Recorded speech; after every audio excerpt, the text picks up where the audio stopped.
My respected brothers and sisters, Assalamu alaikum wa rahmatullahi wa barakatuh.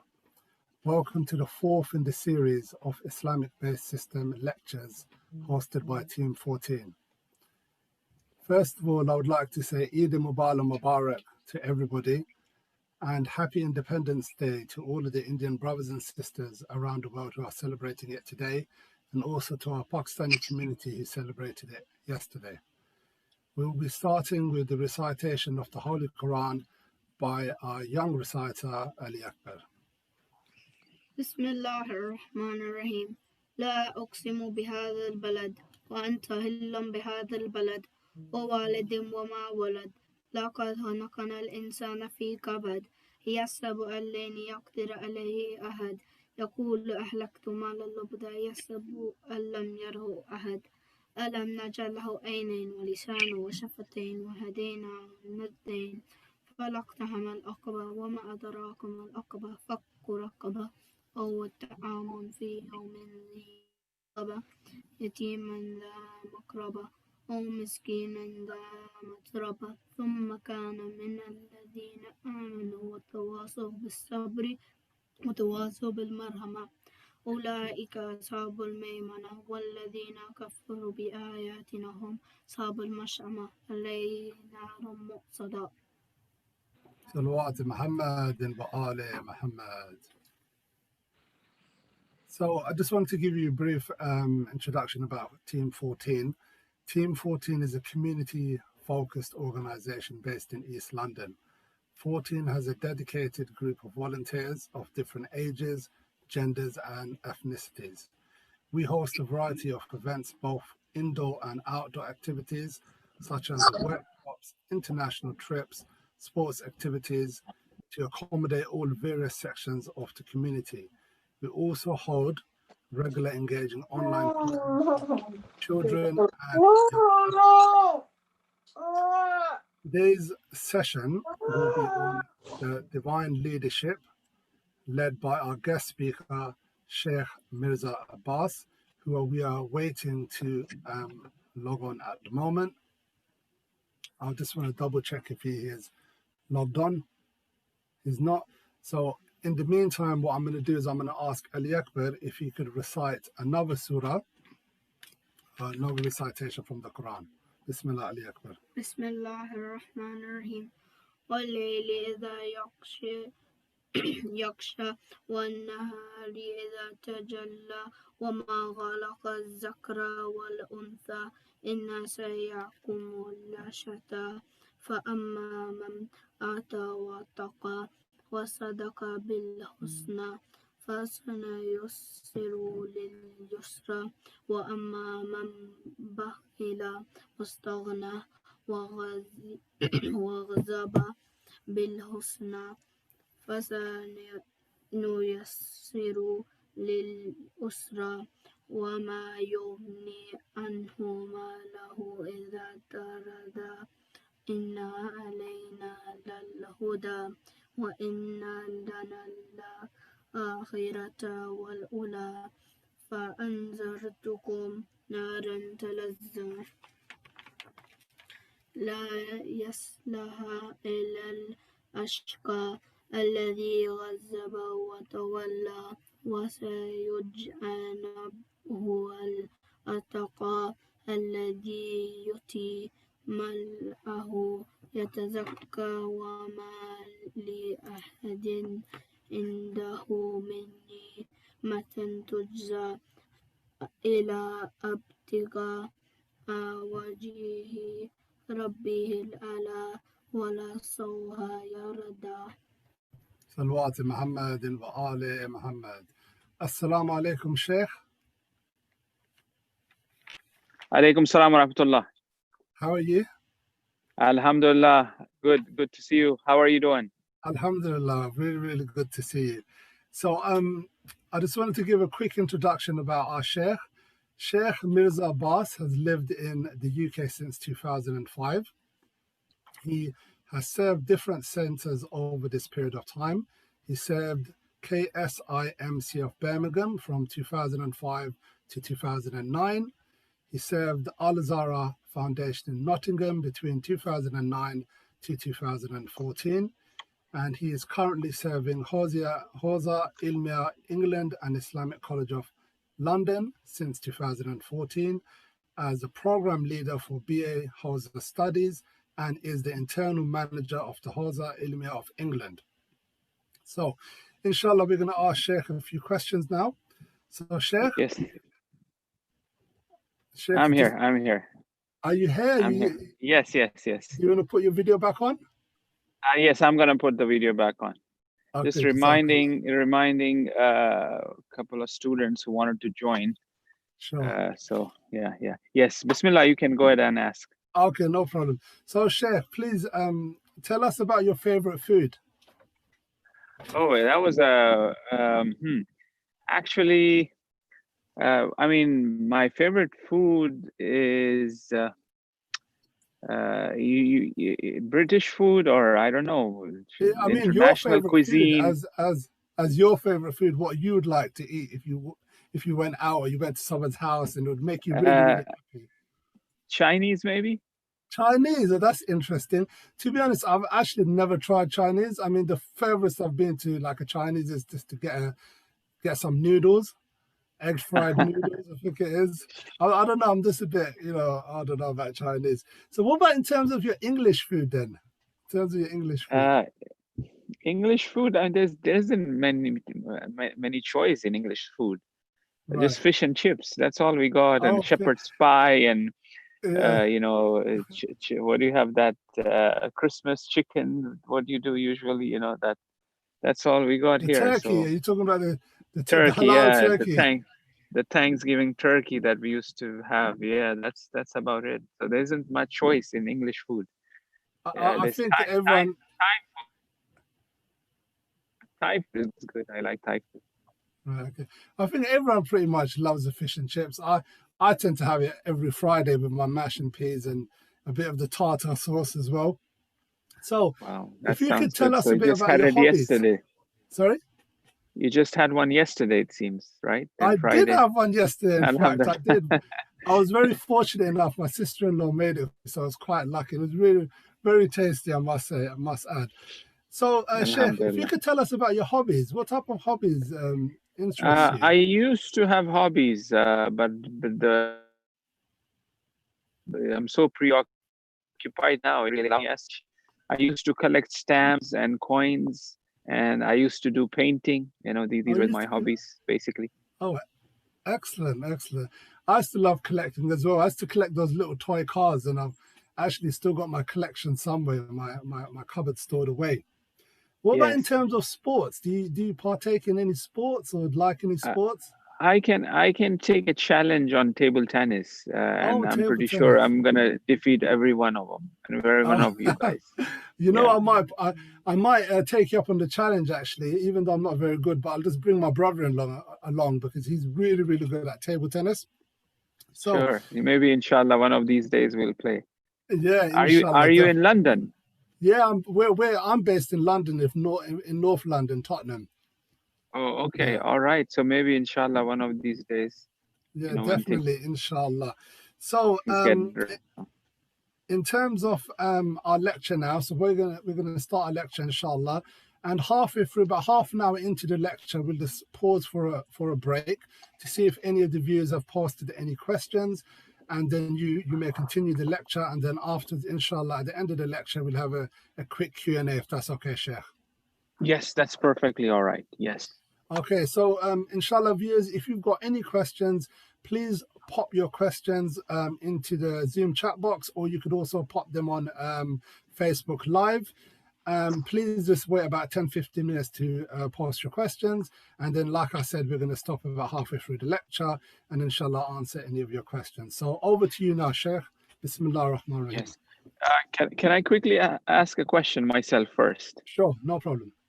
The age group that you may have today, the participant, do you have any idea? Have they registered it, or do we know how old are they? So as far as I know, I mean, it's pretty much from the ages of 7 up to young adults.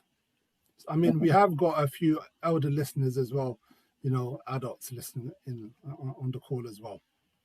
So mainly for the teenagers, you know, that would probably be your audience there. Right. Okay, great. Thank you very much. Thank you. Okay, Jazakallah. Salawat Muhammad wa ali Muhammad. Allahumma salli ala Muhammad wa ali Muhammad. All right. Bismillah ar-Rahman ar-Rahim. Alhamdulillah Rabbil Alameen. Wassalatu wassalamu ala Sayyidina wa Nabiyana Habibina wa Tabiba Nufusina Ashraf al-Anbiya'i wal Mursalina Abil Qasim al-Mustafa Muhammad wa alayhi tayyibin al-tahirin al-masumin al-mazlumin wa la'natu ad-da'im ala a'da'ihim ajma'in min alan ila qiyam yawm al-din. Amma ba'd. قال رسول الله صلى الله عليه وآله وسلم بسم الله الرحمن الرحيم لو خلت أرض طرفة عين من هجة لساقت بأهلها. There's a very famous tradition from Masoom which comes from the Prophet which says that if there be not the presence of the Hujjah, the earth would have swallowed its people up. So if there be no representation of God on earth in the maximum capacity, and I will tell you what do I mean by maximum capacity, required for the subsistence of the earth, then the earth will chew itself, the earth will eat itself, the earth will be doomed and destroyed. So the representation of Allah subhanahu wa ta'ala in the maximum capacity is required for the subsistence of earth, for the continuation of the earth. Now, we're gonna open up this narration in detail a little bit later on, because this narration is more for those who are Shia, for those who are Muslims. They would say that, okay, we believe in this narration, but we want something more of an intellectual proof, philosophical proof in regards to Imam. And why do we really need an Imam? What is the reason behind needing an Imam? What good the Imam will do, for us, right? So we're going to look at certain common and intellectual reasons, and then probably get into some of the traditional reasoning based on the Quran, based on the narrations of Rasulullah and also other Imams. And then we will look at, on a deeper level, if time permits, which is more on a mystical, irfani level, the requirement of such a personality or such an Imam to be alive, to be present, continuously guiding mankind towards humanity, towards reaching their potential required of them. Now, first and foremost, man, through his God-given nature, realizes without doubt that no organized society or a country or a city or a village or a tribe or even a small household consisting of few people can continue to subsist, which means that continue to survive without a leader, without a ruler, without who one put basically, how should I say, the wheel of the society in motion, to really begin something, to really think and have an initiative for the protection of the family, for the protection of the village or country or city. So definitely there is, or a tribe, definitely there requires a senior member. This is very natural.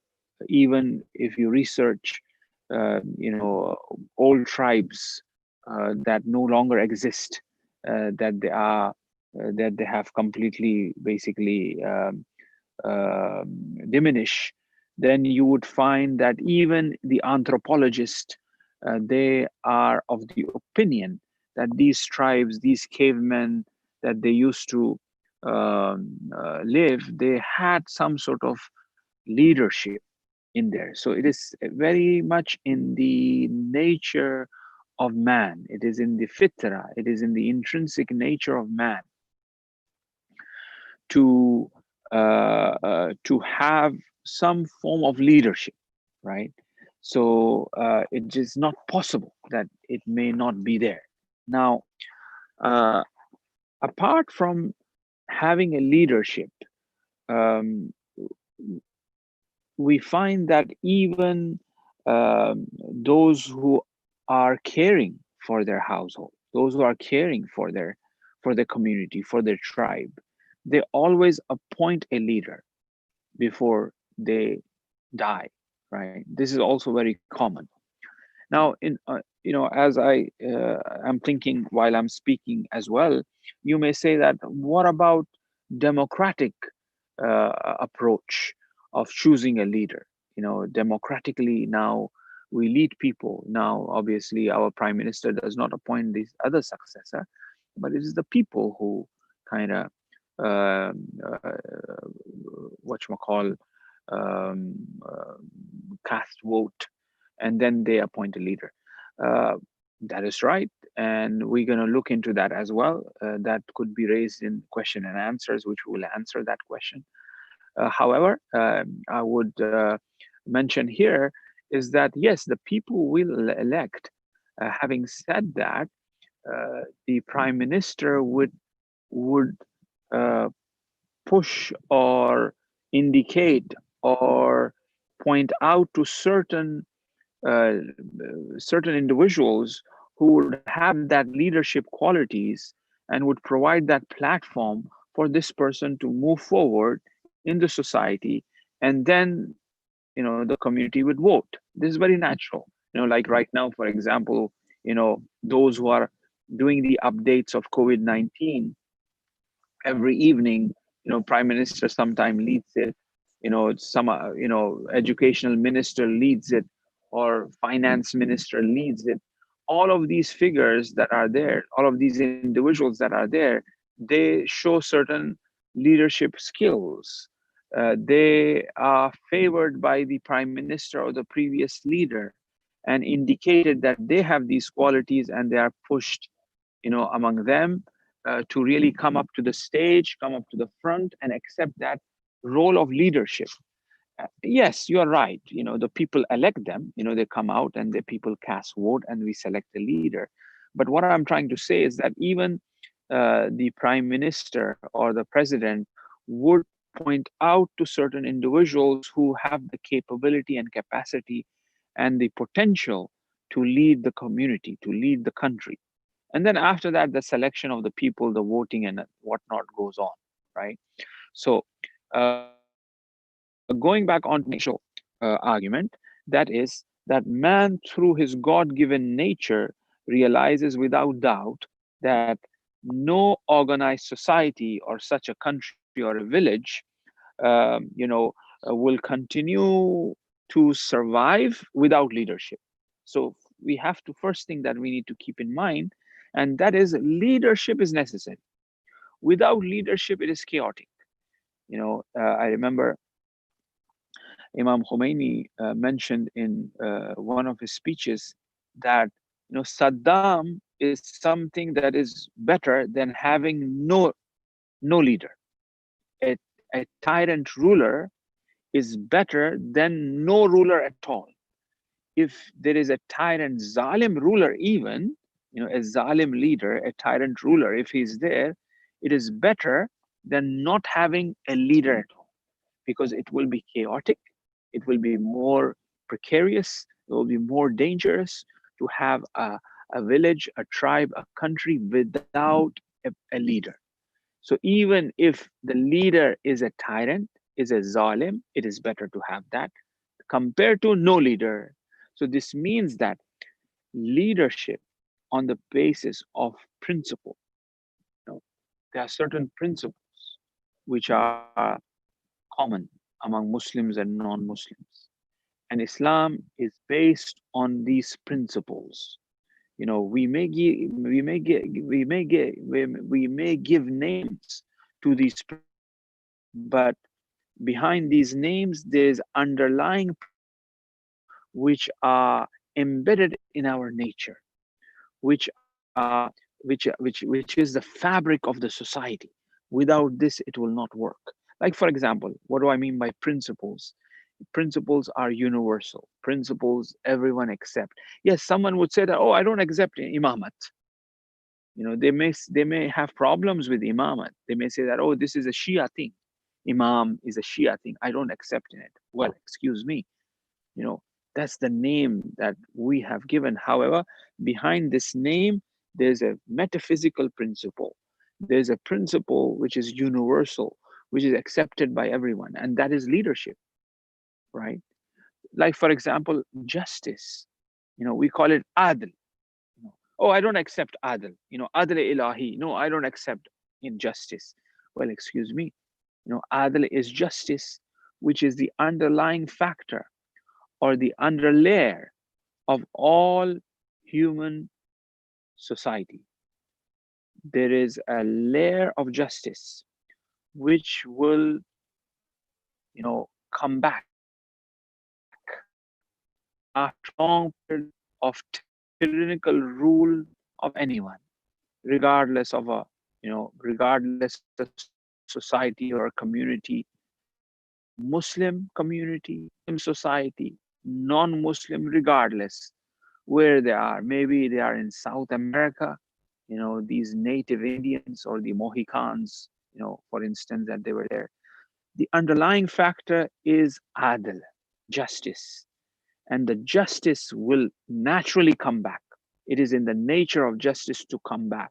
Maybe after thousands and thousands of years of zulm, the justice will prevail.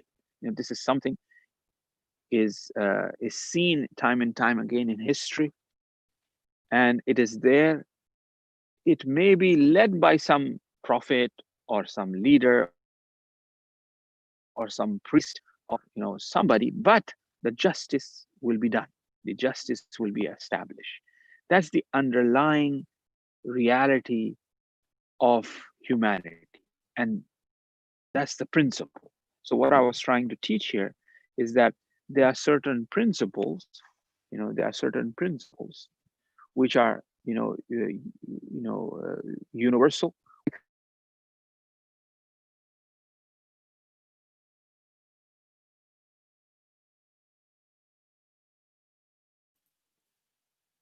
Sorry, Sheikh, to interrupt. You are currently muted.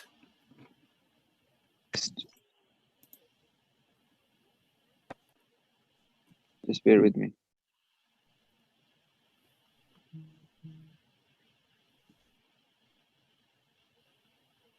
Excuse me, I'm just pausing a bit, if you allow me. No problem, that's absolutely fine.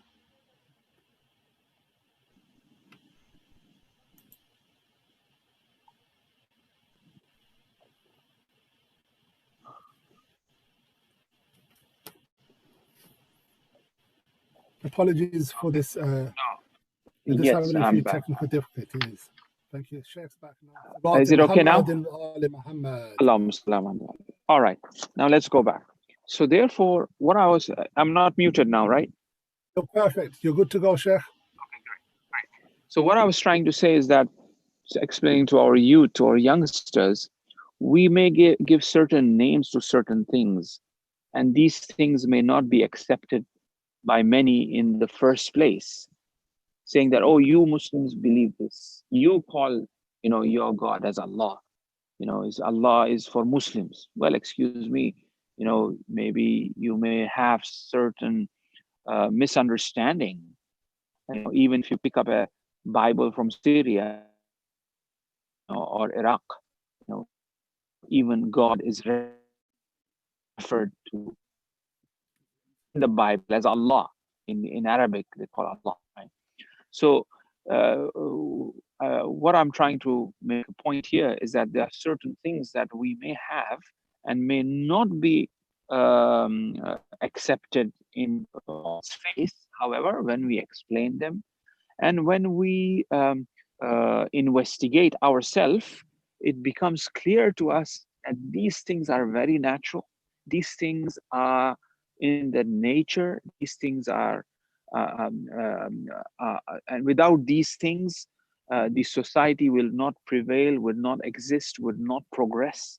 And these values are very universal and are very important. Like, for example, I was mentioning about justice, adl. Justice is very important.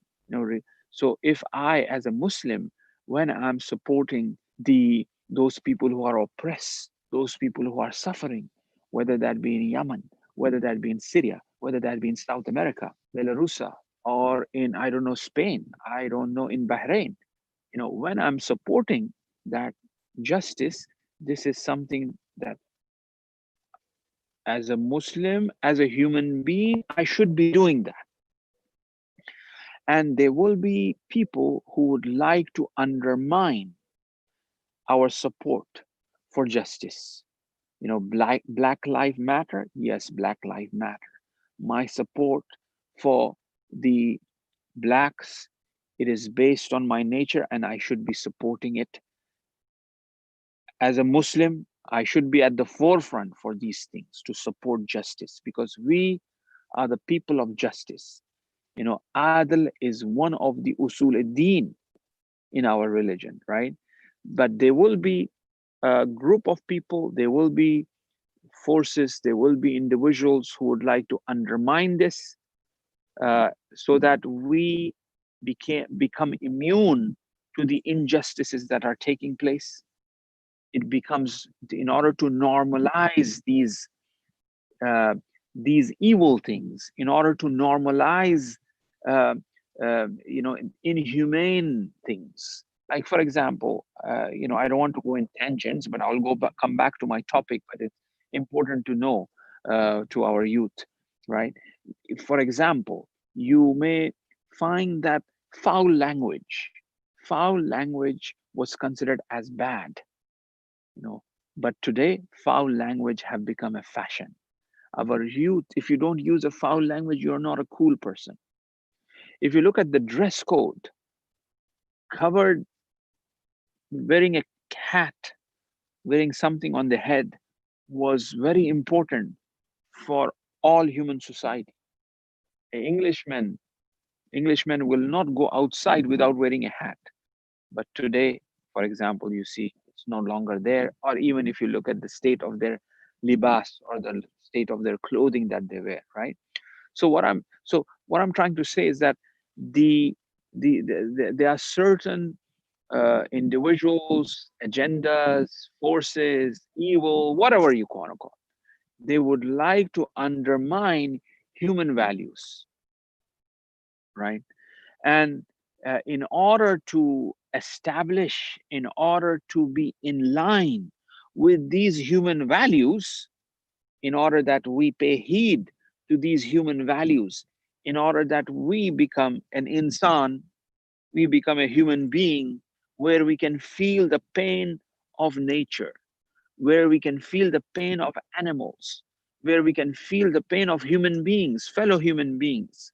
In order for us to do that, there is always an appointee from God, and that is an imam. There's always a teaching that will be perpetuating from him towards us. And listening to these teachings and hadiths or narrations or sermons or their sunnah or their methodology, implementation of that will make us a human being. That's why we have Ashura, that we are reminded over and over again of justice, of oppression, of support to the oppressed one. Every year we are reminded of that, you see.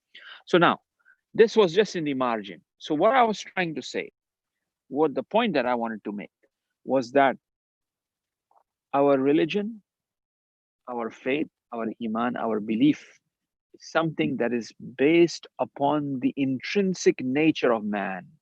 It is based upon the nature of insan. It is based upon the fitra of insan. And if we don't believe in that, and if we don't try to implement that, then there will be a contradiction with our tabiyah, with our tabiyat, with our nature. There will be a conflict. There will be a conflict with our nature. If we implement that, if we understand that, if we investigate that, if we become a strong believer in that, then we will be in perfect harmony with us. Not only with us, we'll be in perfect harmony, we will be in perfect harmony with the creation, with the nature as well. We'll be in perfect harmony, right? That is why you find that the Imams, you know, they were able to connect to the nature. They were able to speak the language of birds, the language of animals. They were able to understand that. They were in harmony with nature. They were in harmony with themselves. Why?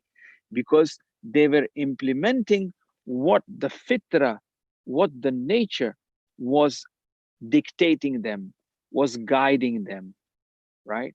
So now, therefore, imamat, imamat, we're talking about imamat. It is something that is very much natural. In the secular sense, it is natural. In the spiritual sense, in the natural. And in the very natural sense, it is something that is needed and required. Without it, we will not be able to function at all. This is something that we have to understand, right? And this is how we have to make our iman and our belief in imamat stronger, because shaitan or influences our school curriculum. You know, I know that's another topic in itself. Our children, when they pass their A levels, their thinking is Darwinist. We are making our children Darwinist. They teach, they feed you. Our children are fed Darwinism in schools. They don't feed it, they don't teach us, or they don't reprogram our mind by the name of Darwinism, but they will program it gradually and gradually, from grade 6 and even before, forget grade 6, even before, when you're out there watching that cartoon, the society, the economics, the society, you know, uh, entertainment, movies, schools, they all are programming our mind to think like Darwinist, to think like a materialist, right? So that's why I say, our children may be graduating A levels and they may be very religious, but the way the mind is calculating is very much materialist, and that's where the problem starts. And that's why we have issues. you know as people started questioning, why this, why hijab, why believing in an imam who disappeared 1000, 100, 200 years ago. What is this nonsense now, billah, right? That's their, that because they've been programmed that way, they've been raised that way. Yes, we take our children to Sunday schools, we teach them Quran every day, all good, alhamdulillah. But the point is that ma'rifat, the point is that intellectual understanding of these things are very important. Like for example, what I just presented to you is a simple thing, but فَذَكِّرِ النَّفَعَةَ الذِّكْرَ, as they say, remind each other. And there is benefit in reminding. I'm glad, dear brothers and sisters, who have organized this very good program. It doesn't matter if there are 3 people, it doesn't matter at all. Allah told to Rasulullah, Ya ayyuhar Rasul, balligh ma unzila ilayk. O Rasul, you must give the iblagh, you must give the message of wilayat. Rasulullah said, these people and the message of wilayat, they will not understand. They those who understood imamat, those who understood wilayat, you can count them on fingers. That's why Imam Ali faced the problem. But the point was that the message of wilayat, the principle of leadership, must be transferred to mankind. That was required. That was necessary. Even if there be 3 people. That's why we see that those who support wilayat have continuously sacrificed their life in order to preserve this principle of wilayat. So what I was saying is that it doesn't matter 10 people are there. listening, 5 people are there, no problem. 1 person is there, that's enough as well. And we are transferring this message of Imamat and Wilayat, a very important message that our future generation, that you all needs to transfer it to your children. And inshallah, we see our Imam Zaman and we, support him. Now, that's in the margin. Now, coming back onto my argument. So, Imamat is something that is very intrinsic, that is very natural. It is something that is there and required. And now, when you may say that, oh, Maulana Sahab, what, you haven't really, hit the bull's eye. You haven't really done a great thing. We all know this. But like I said, it's a reminder. Our iman, our belief becomes sust, become lazy. Simple things, when we revisit them, when we discuss them, the way we are discussing, it kind of, makes our iman strong. Those muscles which have become weak, they become strong. The whatchamacall, when you have a back problem, you go to a chiropractor or you go to physiotherapy, right? The physiotherapist, will say that, okay, just put some pressure on your thigh. Oh, your back feel good. I mean, it was just nothing. It was just little thing, right? But you felt like, oh, wow, it's so good. And then he will give you certain exercises, just lift your leg like this, like this, like this, like. You will say, well, this is simple. This is nothing, how it will. But you will find how it has cured, right? So obviously, the discussions, you may say that, well, this is what you're saying is nothing, like, great, no mujiza. You haven't done a mujiza to really prove an imamat. Yes, I haven't done a mujiza, but we are discussing. I'm learning myself, inshallah, while doing so. So inshallah, Allah open our hearts towards this principle of imamat. Now, why? It is very natural. It is there. It is very intellectual to have a leader. And alhamdulillah, we are blessed to have one, alhamdulillah. And then we look at the Prophet, who is a statesperson. The Prophet, who is very genius. Prophet was a genius person. Was, if leave aside the as a Muslim. Don't look Prophet for a second. Don't look Prophet as a Muslim. Don't look Prophet as a Muslim. Look Prophet as a person who was in history. He was an Arab at a time. And you would find that, wow, this man was a genius. I mean, as the Orientalists, they say that he knew Bible, he knew New Testament, he knew Old Testament, and then he was a reformer, and then he compiled the Bible and also, the Arabic poetry and whatever you want to call, whatever you want to say, I don't care, right? But you would definitely agree that this man, who was known as in the history Muhammad ibn Abdullah, was a mastermind, was a genius person, was an intelligent person, definitely, no doubt about it. Now, such an intelligent person, right? Such an intelligent person, is it possible that he would leave the state without a leader, where he is appointing 4 leaders when he sends a battalion in to fight? Okay, if one die, second, if second die, third die, fourth. How can it be possible that he would leave? When he goes out from Medina, he would appoint someone to lead. How can it be possible that he would not appoint a leader after that, right? So obviously, once again, leaving aside all the arguments of, in the Sahih Bukhari, it says this, wilayat this, man kuntu mawla fahaza aliyun mawla, so on and so forth, all the riwayat, and leave that aside, right? For a person who is known as Muhammad ibn Abdullah, an intelligent person, a smart person, a genius person, how can he leave the state of the affair without appointing a leader? Was he really so advanced that all of a sudden he became so democratic overnight that he said, okay, I left the affair for you people to really choose, when he is fully aware the thickness of the aql of the Arabs of that time. He is aware of how thick they are, right? Right. So how can he become so democratic that he leaves the state without? It's not possible. And once again, this is for our youth, for our youngsters to really establish their belief in imamat, that definitely it is not possible.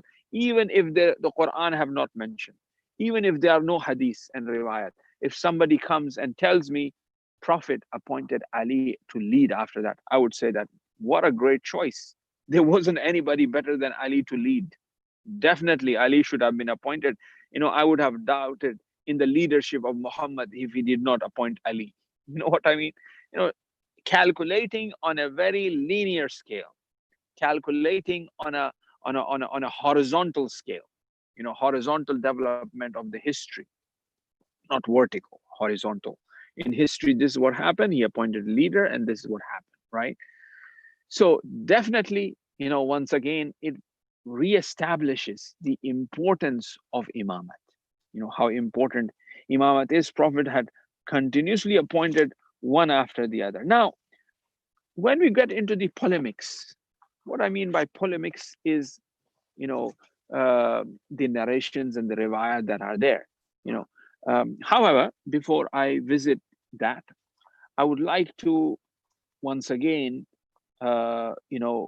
discuss or open up the time period that the Prophet was there, was 23 years, right? 23 years Prophet lived, and he brought the Quran in 23 years. Now I'm looking at as a Muslim. Previously, I was looking at as a non-Muslim. Muhammad ibn Abdullah, a person in Mecca, he came, he was an Arab, he was a genius. Before that, I looked at from a very intellectual point of view, the fitra, nature, so on and so forth, right? It is very much required that some leader be there. Okay. Right. Then Muhammad ibn Abdullah, as an historian, I looked at it and he said, okay, he appointed Ali, and that makes sense. And then imamat is there to really lead, so on and so forth. Now I'm looking at from a Muslim point of view. Quran was revealed in 23 years, during the lifetime of the Prophet. Now, Quran is a very complex text. Quran is a very deep text. Quran is a very unique and special layers that contain within it, right? Inshallah, the questions are good. I am happy that you guys are sending it. I cannot read these questions right away, so keep sending it. Inshallah, the brother, the admin will organize a Q&A sessions in the end, and we'll go through all of these questions that you are sending. So inshallah, we will attend to all of your questions. Right? Muhammad wa ali Muhammad. Allahumma salli ala Muhammad wa ali Muhammad. So Sheikh, we want to just have a little stop here. We'll ask a few questions, and then we could leave the rest of the questions to the end. So Ali Akbar will be asking the questions. So what is the first question, Ali Akbar? The first question from Hussein is, why are there only 12 Imams, and why did they not continue till the Day of Judgment? Okay. The 12 Imams, why they did not continue till the Day of Judgment? They will continue till the Day of Judgment. Simple as that. This is a very simple answer. Because the 12th Imam is alive, and he will return even if there be one day for the resurrection, for the Day of Judgment to happen, he will return, right?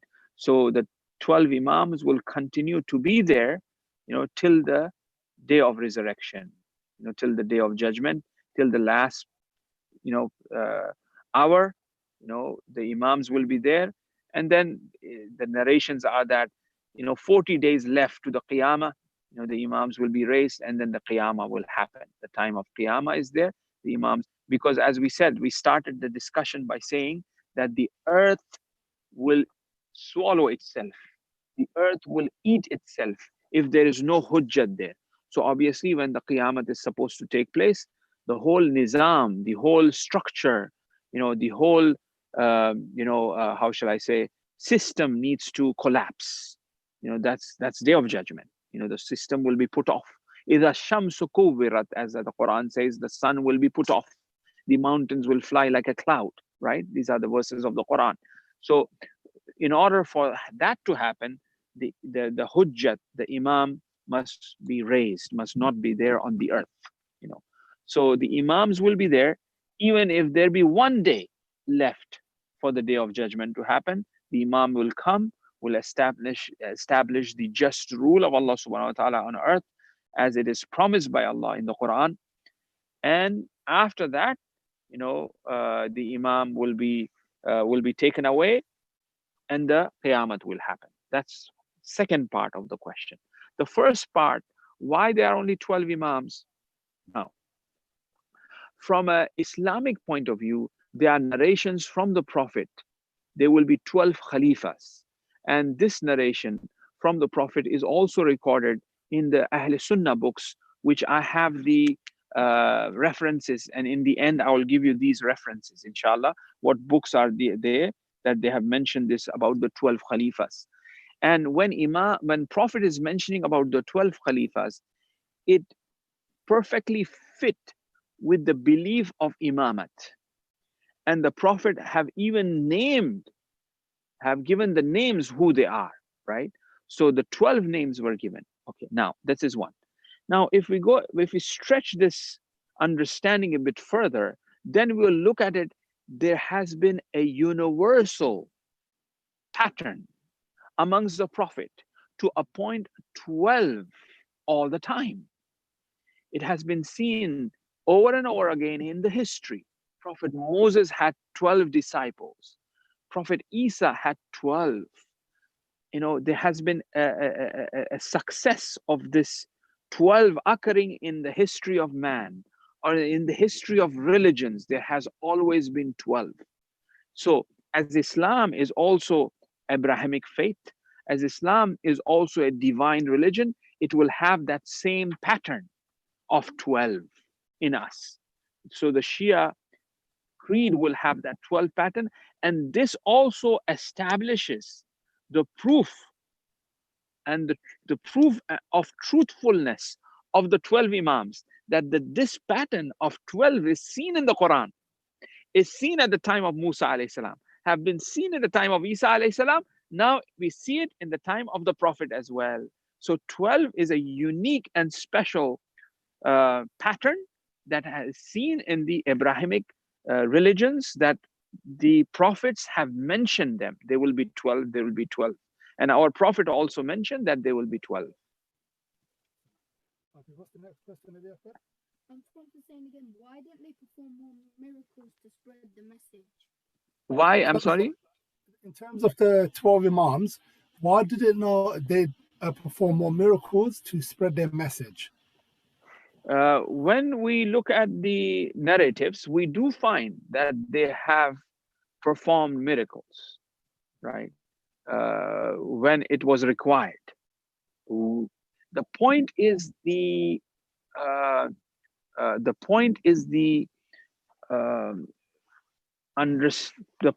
transferring of the message of truth to the future generations.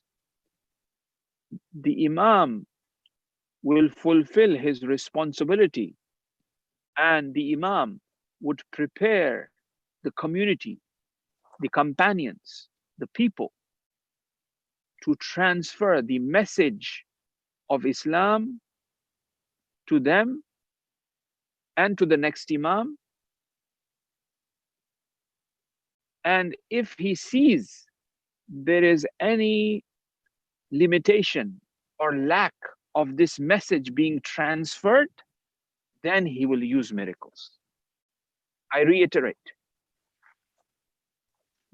the most difficult I personally see in terms of the imamat, the role of imamat being played, is by Imam Hassan Askari alayhi salam.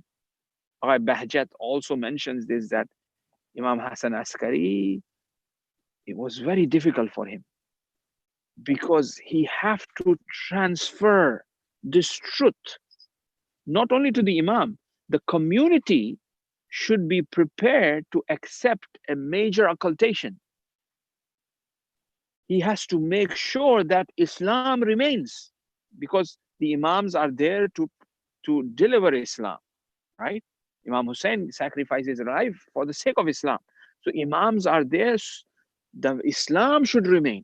Now here Imam Hassan Askari, he's the 11th one. And he has to plan. He has to see that, okay, if there be 1,000 years of occultation of my son, the community should be prepared intellectually and from their Iman point of view, strong to believe and to function as a Shia. Imam Hassan Askari did that. And that's why we see today, for example, those principles of ijtihad, of marja'iyat, were laid by Imam Hassan Askari alayhi salam. And that's why we are able to function. We are able to function as Shias. We are able to say that we have the Islam, and we are the one, if you look at in practicality as well, who are really speaking against the injustices that are taking place. You know, those who are considering themselves to be the servants of the Haram-e-Sharafain, what are they doing? Making deals with, you know, people, those who are oppressing others, those who are destroying the environment, so on and so forth, right? So therefore, what I'm saying is that the Imams utilized miracles when it was required, when it was needed, in order for the protection of Islam. Like, for example, you know, Imam Hassan Askari alayhi salam would try his level best to utilize natural means. He would hide letters in the wood, and he would transfer these letters or answers these questions of the community through this person who would bring oil for the heaters for his house. So naturally he tried, right? Then the whole question of creation would be undermined. If Allah wanted, why Allah did not just, you know, with his power made everybody Muslims and they all do sajda to Allah, right?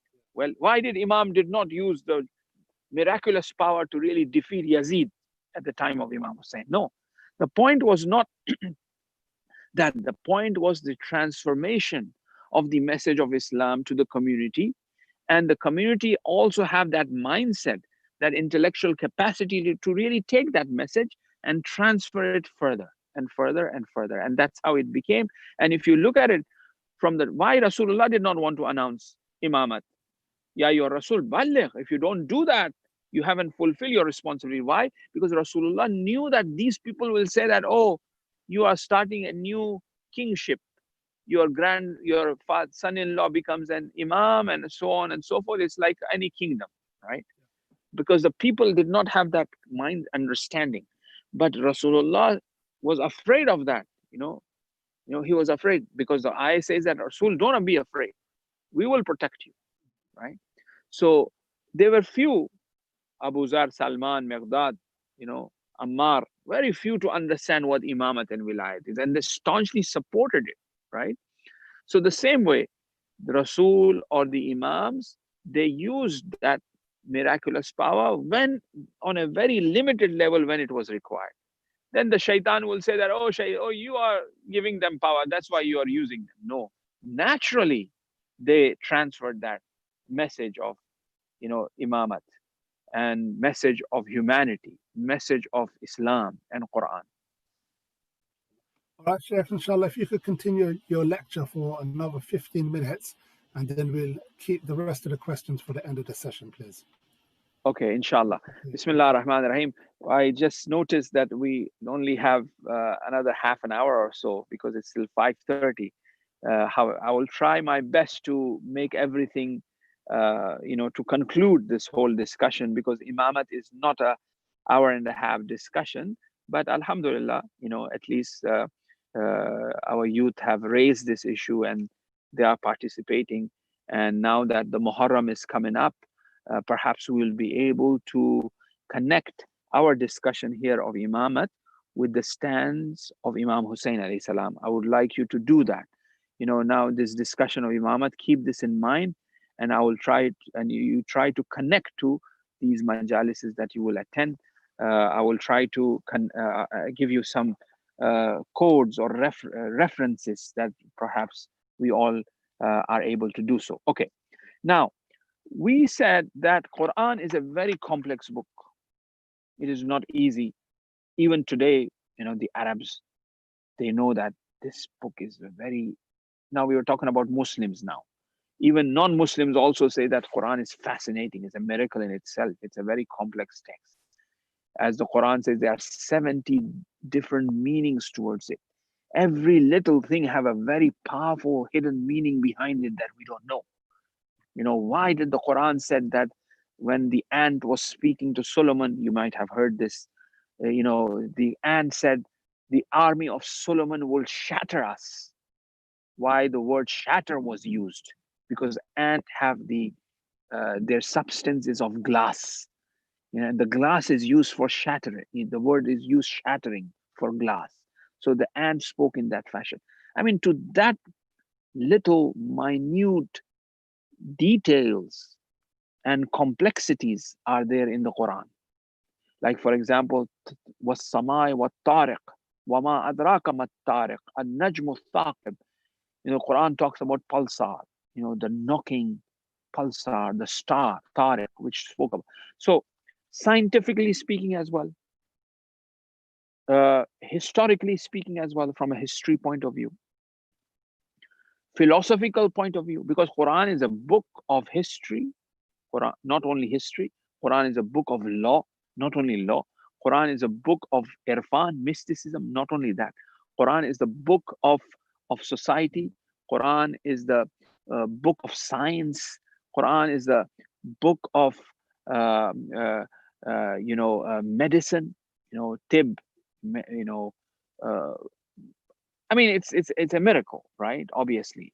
And it requires a teacher. It requires a person to really transfer this to us. Prophet in 23 years of time was not possible for him to really transfer all of the ulum and sciences and the secrets that are there in the Quran. Quran is not only that, this is the point I was stopped. Quran is the pathway to heaven. Iqra wa warqa, as they say, read and go higher.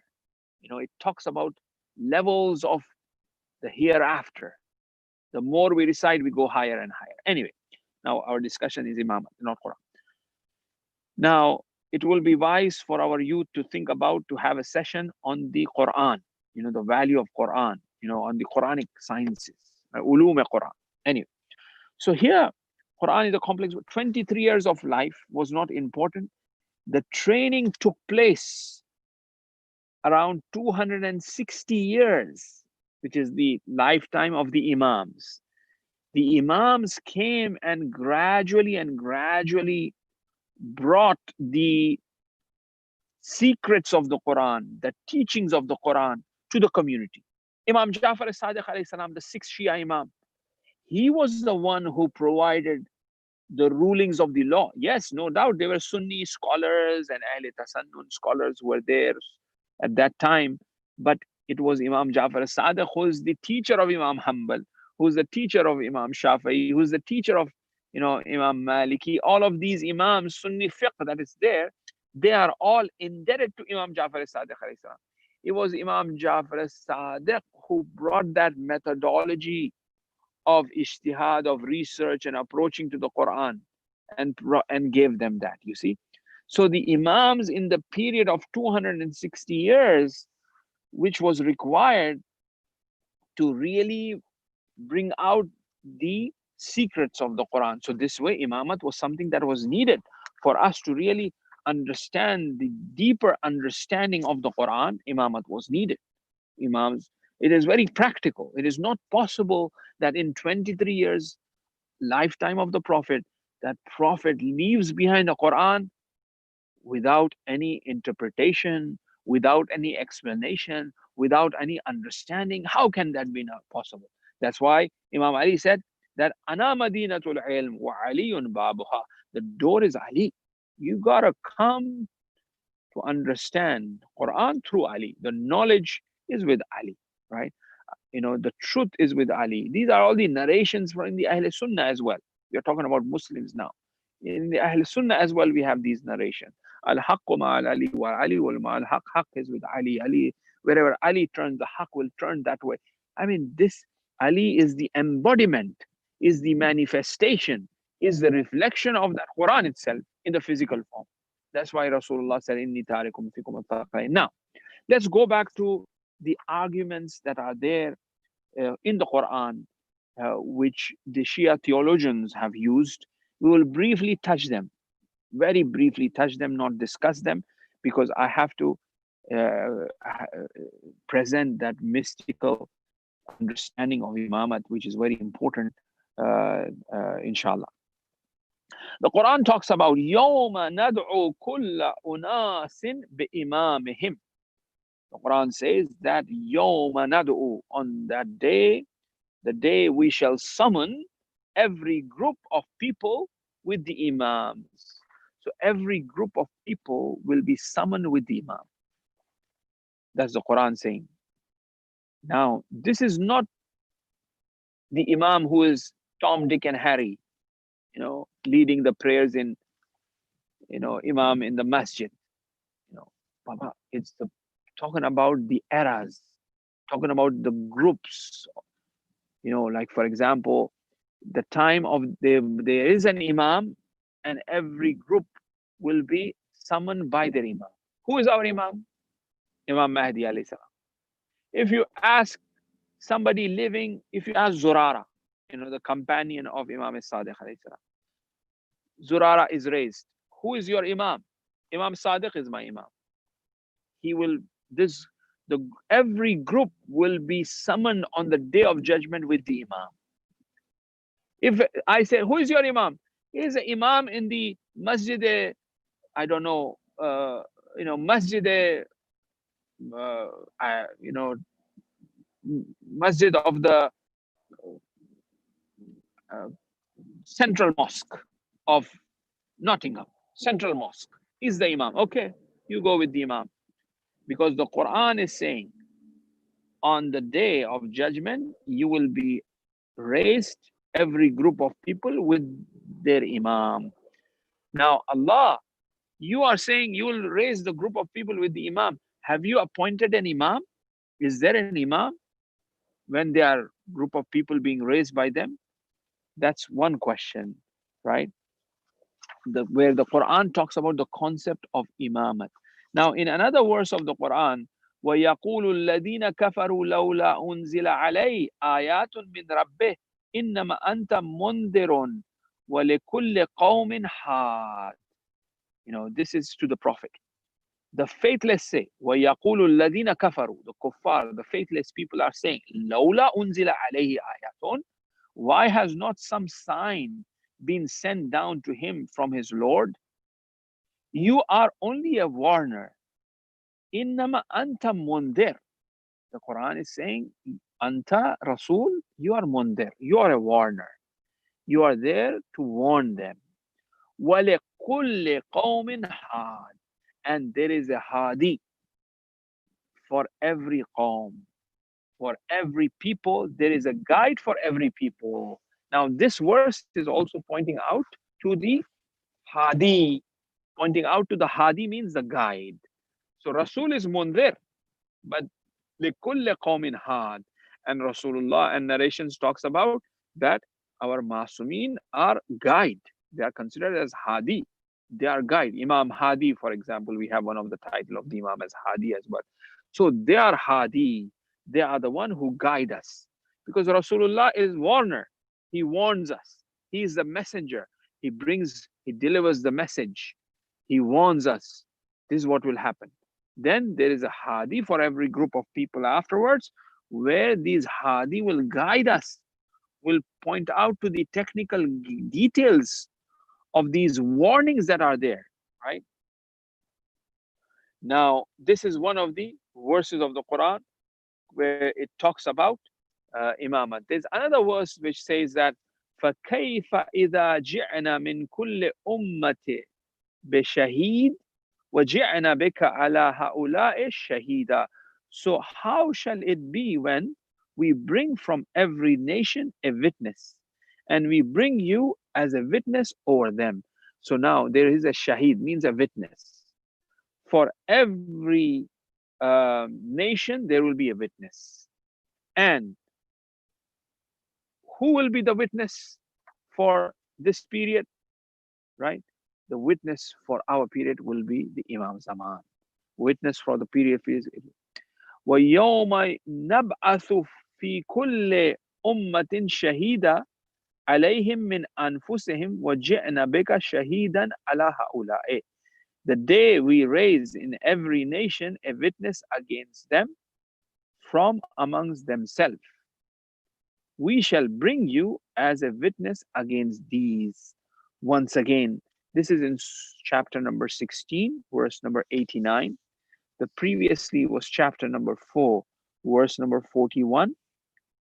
And before that was chapter number 13, verse number 7, and chapter number 17, verse number 71.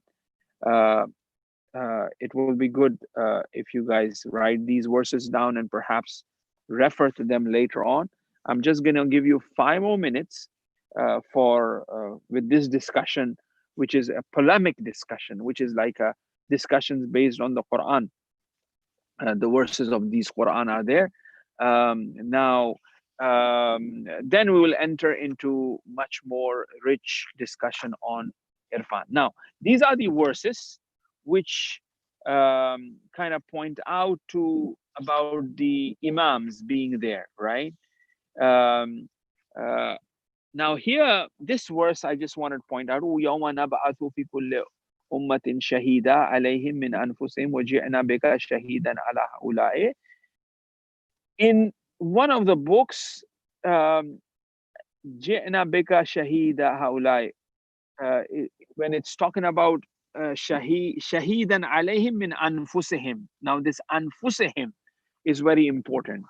And recently, yesterday was the day of Mubahala, the event of Mubahala, in which we say Abna'ana wa abna'akum wa nisa'ana wa nisa'akum wa anfusana wa anfusakum. This nafse Rasul, Prophet took. Nisa is Bibi, Hazrat Fatima salamullah alayhi. Hassan and Hussein, Abna'ana, right? What about wa anfusana? He took Imam Ali alayhi salam. Where Prophet in the Quran is indicating that Ali is nafs man, is my nafs, right? Is my essential truth, is Ali. Is Ali. Now here in this one as well, when there was an issue for taking the banner, the standard to Mecca for Bara'at, Imam Rasulullah gave it to the companions, and then he called it back. He said, bring this back. This standard should not be given to someone else other than you, O Prophet, or someone who is from you, from your nafs. And then here, Prophet gave this to Imam Ali alayhi salam for this alam, for this standard, to really take it to Makkah. Prophet continuously in his lifetime indicated, pointed out to the importance of Imam Ali alayhi salam, where he mentioned, for example, in the narration of Ghadir, number 1, Safina, number 2, Thaqalain, number 3, Manzila, number 4, and in the Da'wat of Dhul Ashira, number 5. There are numerous occasions in the 23 years life of the Prophet that Prophet have pointed out to that the successor will be Ali after the Prophet.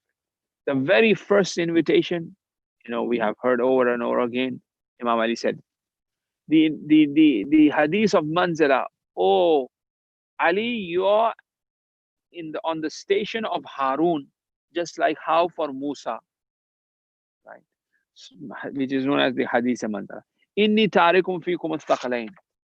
These are the narrations which the Quran, which Ahl Sunnah also have recorded in Durr Mansur, in Sahih Muslim, right? In Sahih Muslim, in Sahih Bukhari. You know, I will give you certain books that you can probably purchase or look at it. Uh, I'll put it in the end, which have all of these references to the Ahl Sunnah books, and you have them, because I teach Imamat in the Hawza, and we use these books that I will mention in the end to have them. Right. Okay. Now, as we are approaching 5:15, like I promised, I will enter into another style of discussion in regards to Imamat. Right. Now, all of the narrations of the prophet are there, where Prophet have spoke about, Prophet have pointed out to. The Quran is also indicating the Imamat, the existence of Imamat and the importance of Imamat, right? It makes sense, you know, to have, and it is something that is necessary to have. You know, you will never find, now come outside, just become a non-Muslim, you know, hypothetically speaking, you know, for a second, look at the history. When we look at the history from the Prophet, time of the Prophet, till up until now, if you look at the history, you would find that in every period, they would say, oh, we know Ali ibn Musa Rada, the most knowledgeable one. Oh, the debates he had with Christians, with Jews, with non-believers. He is fascinating, recorded in history. Oh, you know, Jafar, you know, Abdullah, you know, Abu Abdullah, you know, Jafar ibn Muhammad al-Sadiq. Oh, amazing. He was a scientist. He was the one who initiated algebra, chemistry. Jabir ibn Hayyan was his student. He studied algebra under him. Whether there be Orientalists, Western writers, non-believers, Shia, Sunni, George Adak, Christian writer, I mean, you name it, you will never ever find that anyone have uttered a word other than in praise of the Imams that we believe in. How can that be possible? Right? Muslim and non-Muslim, they were considered to be. So we as an intelligent person will go to someone who is the most knowledgeable, or will go to someone who's not, right? Those are the, you know, now I will give you 10 minutes of time, then we'll come to question and answer. I know, is there anything that brother, the admin, wants to mention here, or do I have 5-10 minutes? We've got 15 minutes left to the end of the program. So if we could go to the Q&A right now, would that be okay? That's fine, inshallah, no problem. Okay, brilliant. Okay, so we've got quite a few questions that have come in.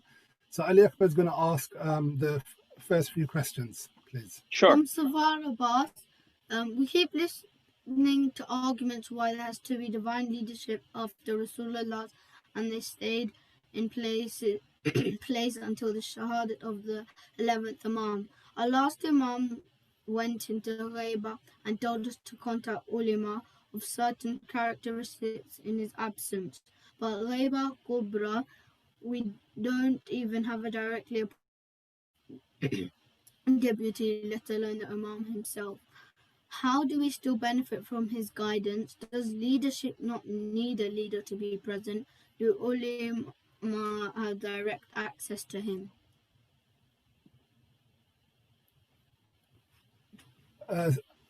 Sheikh, you are muted again. Please, if you could unmute your mic.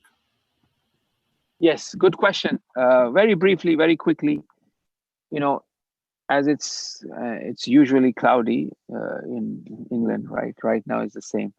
We are benefiting from the sun, aren't we? You know, even the sun is behind the clouds.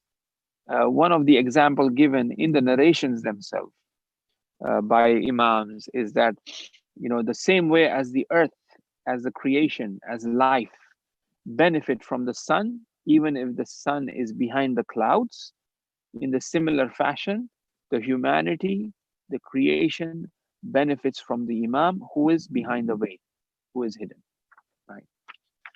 Now, the other issue which I wanted to discuss was this one, that, which I will mention it here. The presence of the Imam is so important, is so valuable, that any mercy that needs to be descending from the heaven requires that it goes through the channel of the Imam. You know, for example, when will day happen?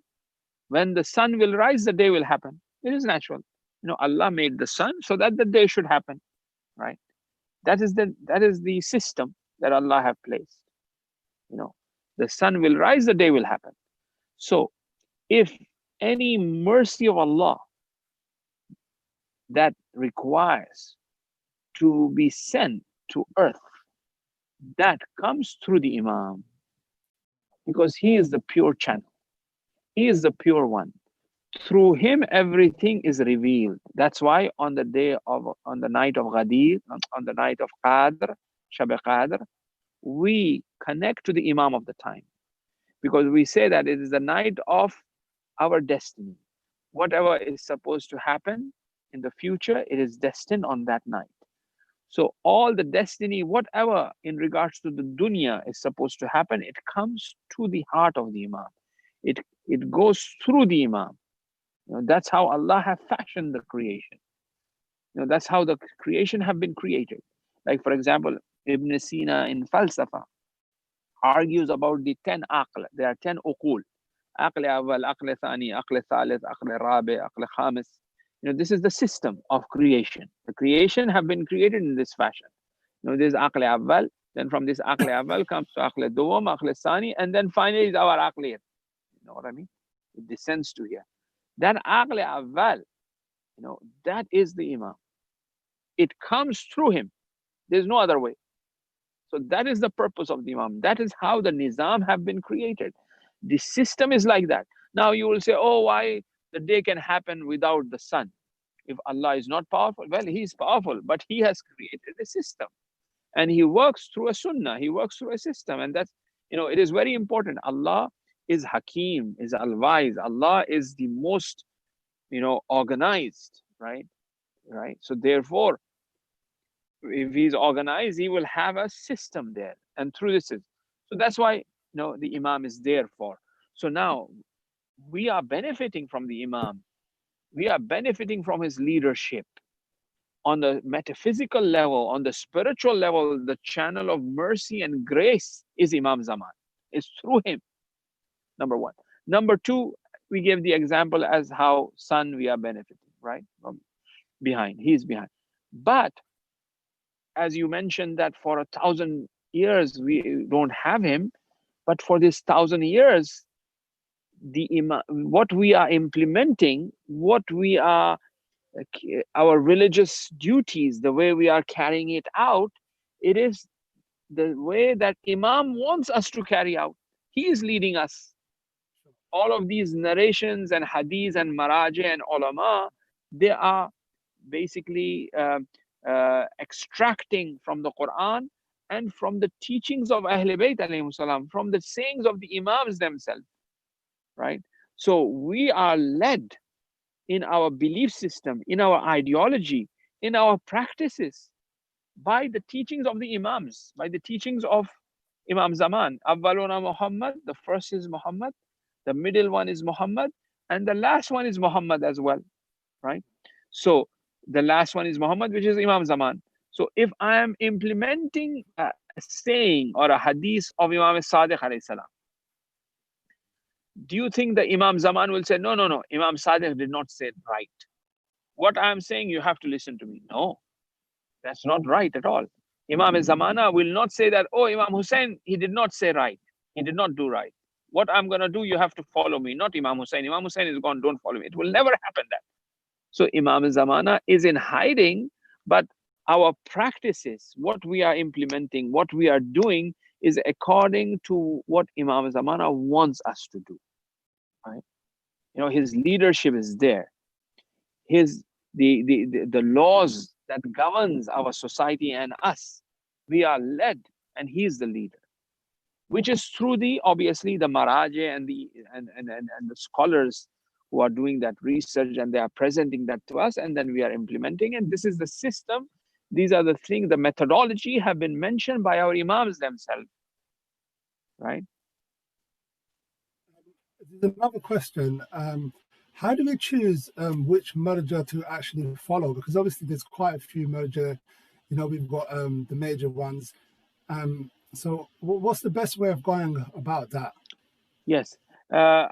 We have to refer to the, they say we have to refer to the Ahl Qibra. Ahl Qibra means you have to refer to the knowledgeable ones, those who are fully versed, to say that, oh, this marja or this person or this mujtahid you can follow. Not even me, you know, not even our Maulanas, you know, who are, you know, maybe some of them are mujtahideen, but people who are well versed in the Quran, who are well versed in the hadith, who are experts, you know, who they themselves are mujtahideen. They have that power of doing ijtihad. You know, we have to ask them that these are the marajis, you know, A, B, C, and D. Amongst them, who you think is most knowledgeable? So he may say that, okay, you know, A or B or whatever, then we choose him to be the marja. Let me give you a story.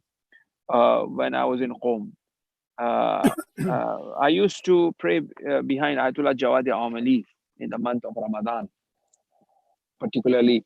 Now he has his own masjid, he leads daily prayers there. But previously he did not have masjid, he had his office. And we used to study there in the month of Ramadan and the time of Zuhr. So a lot of people used to come. He wasn't a marja at that time. Now Ayatollah Jawadi is a marja himself. You can follow Ayatollah Jawadi Amali as a marja. Okay.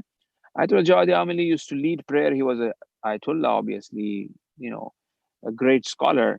A lot of students would go and ask him, who shall we do taqlid to? You know, you have Aghay Bahjat, you know, you have Aghay Tabrizi, you have Aghay Makarim Shirazi, you have Lankarani, you know, you have, you know, Aghay Sistani, Ayatollah Khamenei. So all of these are Maraja, who shall we do? He would say, Alhamdulillah, all are knowledgeable. You know, do taqlid to all of them. They are all knowledgeable. He would answer in this way. Then they would insist, who?